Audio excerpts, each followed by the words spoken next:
Mosiah chapter 21. And it came to pass that Limhi and his people returned to the city of Nephi, and began to dwell in the land again in peace. And it came to pass that after many days the Lamanites began again to be stirred up in anger against the Nephites, and they began to come into the borders of the land round about.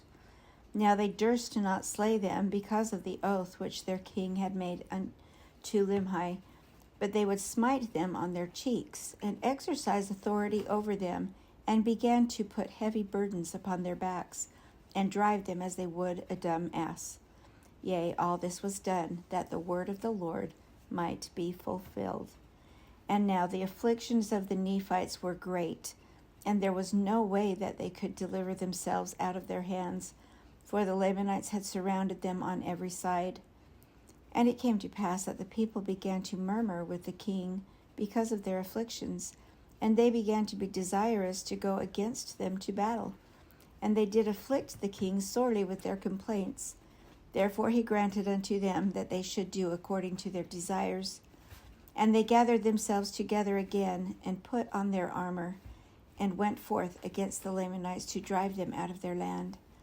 And it came to pass that the Lamanites did beat them, and drove them back, and slew many of them.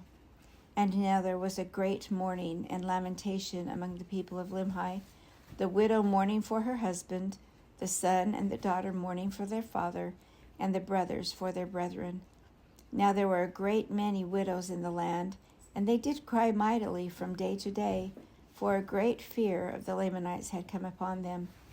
And it came to pass that their continual cries did stir up the remainder of the people of Limhi to anger against the Lamanites, and they went again to battle, but they were driven back again, suffering much loss. Yea, they went again even a third time, and suffered in the like manner. And those that were not slain returned again to the city of Nephi. And they did humble themselves even to the dust, subjecting themselves to the yoke of bondage, submitting themselves to be smitten, and to be driven to and fro, and burdened, according to the desires of their enemies. And they did humble themselves even in the depths of humility, and they did cry mightily to God. Yea, even all the day long did they cry unto their God, that he would deliver them out of their afflictions. And now the Lord was slow to hear their cries because of their iniquities. Nevertheless, the Lord did hear their cries, and began to soften the hearts of the Lamanites, that they began to ease their burdens. Yet the Lord did not see fit to deliver them out of bondage. And it came to pass that they began to prosper by degrees in the land, and began to raise grain more abundantly, and flocks and herds, that they did not suffer with hunger. Now there was a great number of women, more than there was of men. Therefore King Limhi commanded that every man should impart to the support of the widows and their children, that they might not perish with hunger. And this they did because of the greatness of their number that had been slain. Now the people of Limhi kept together in a body as much as it was possible, and secured their grain and their flocks. And the king himself did not trust his person without the walls of the city, unless he took his guards with him, fearing that he might by some means fall into the hands of the Lamanites.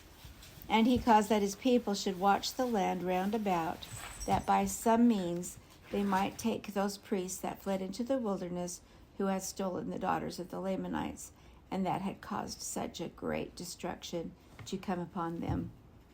For they were desirous to take them, that they might punish them, for they had come into the land of Nephi by night, and carried off their grain and many of their precious things. Therefore they laid wait for them. And it came to pass that there was no more disturbance between the Lamanites and the people of Limhi, even until the time that Ammon and his brethren came into the land. And the king, having been without the gates of the city with his guard, discovered Ammon and his brethren, and supposing them to be priests of Noah, therefore he caused that they should be taken and bound and cast into prison. And had they been the priests of Noah, he would have caused that they should be put to death. But when he found that they were not, but that they were his brethren, and had come from the land of Zarahemla, he was filled with exceedingly great joy. Now, King Limhi had sent, previous to the coming of Ammon, a small number of men to search for the land of Zarahemla, but they could not find it, and they were lost in the wilderness. Nevertheless, they did find a land which had been peopled, yea, a land which was covered with dry bones, yea, a land which had been peopled, and which had been destroyed.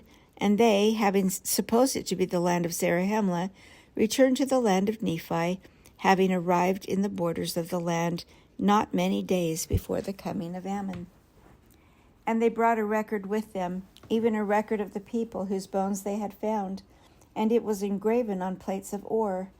And now Limhi was again filled with joy on learning from the mouth of Ammon that King Mosiah had a gift from God, whereby he could interpret such engravings. Yea, and Ammon also did rejoice. Yet Ammon and his brethren were filled with sorrow, because of so many of their brethren had been slain, and also that King Noah and his priests had caused the people to commit so many sins and iniquities against God. And they also did mourn for the death of Abinadi, and also for the departure of Alma and the people that went with him, who had formed a church of God through the strength and power of God, and faith on the words which had been spoken by Abinadi. Yea, they did mourn for their departure, for they knew not whither they had fled. Now they would have gladly joined with them, for they themselves had entered into a covenant with God to serve him and keep his commandments.